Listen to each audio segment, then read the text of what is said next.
Hi guys, and welcome back to Copper Hill Junction. This is a how-to video on how to change the address of a loco.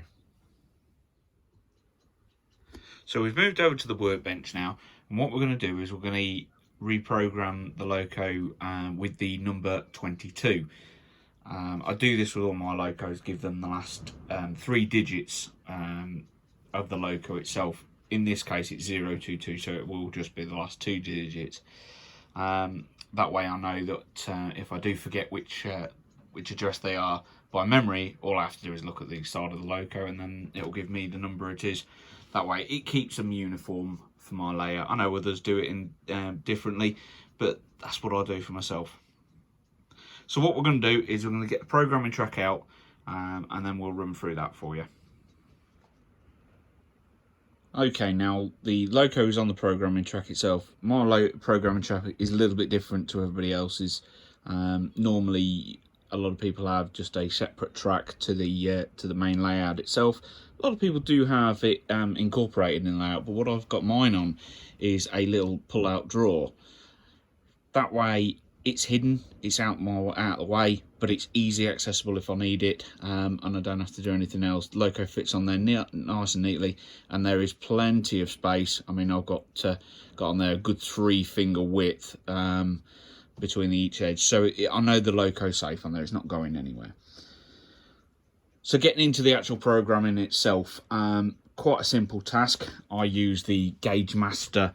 It's the Prodigy Express 2 walk around controller. It's not the wireless one, or it's not. I can add the wireless functions to it later if I wish, but I haven't got it on wireless at the moment, so that's a future thing. But it's nice and simple on here. So what we'll do is we'll get the controller over here, and then we'll go through the process. Okay, so here's the controller, and as you can see on the screen, the loco on there at the moment reading is loco 68, which was the last loco that I actually run on the layout. What we're going to do is we're actually going to first read the address that's actually on there. Now, I do know this is set to address number 3 because it was a brand new chip, but what we're going to do is just go program, which will bring up the read function, and then press enter and enter again, which will you can see read is flashing on the top. What will happen is this will then read the chip itself, and as you can see, it's popped up with program track address number 3. That is what is set to this loco itself. So if we put it on the track, press number 3, and then that will read it and it'll start running from there. What we want to do is obviously change it. So we'll go from there first. We'll press program, get back to the main section, always cycle through it. There we go. So we're on the programming track itself.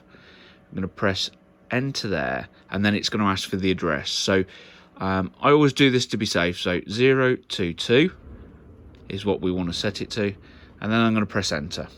That'll send that to the loco itself, and you may have just seen in the corner there that the loco's lights flashed. That means that obviously it's taken the command itself, CVs and acceleration, deceleration, and everything else, and we're not going to go into in this video, but for say, we will do that in the future if that means that, you know, if that's something I can try and help with.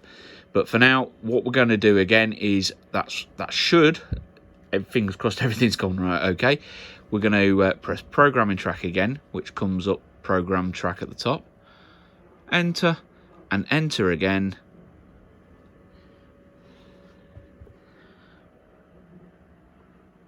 and cycle through that. There we go. So we're back to the main one. So we're going to press programming track, main track, and then the programming track for read. So if I click enter and enter again, it'll read, and hopefully if everything's gone through correctly, that should come up with address 022. There we go. That's all gone in now. So the next step is to get the loco onto the track and try it all out. Okay, so here we are back up on the main layout. The loco is all set in, and what we're going to do is just give it a bit of power from the controller just to make sure that everything is now set. So first thing is to check that we are set to loco 22 on the controller, which we are. We are then going to go forwards and backwards, just give it a little bit of power just to make sure that everything's running okay. And we'll check the lights and things like that as well, just to make sure that everything is functioning right. But the first thing we'll do is we'll just take her forwards.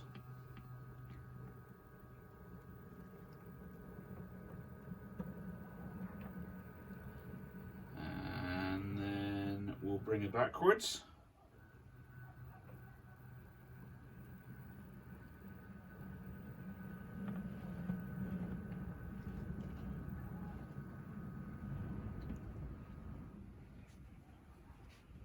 And there we go. So we've got lights on and off. And then if I change the direction, the lights, there we go. So the lights there, you can see we're going from the back to the front as well. So we know that everything's working well. So what I'm going to do is I'm going to run this around the layout. There we go. Get her up to some speed, and off she goes.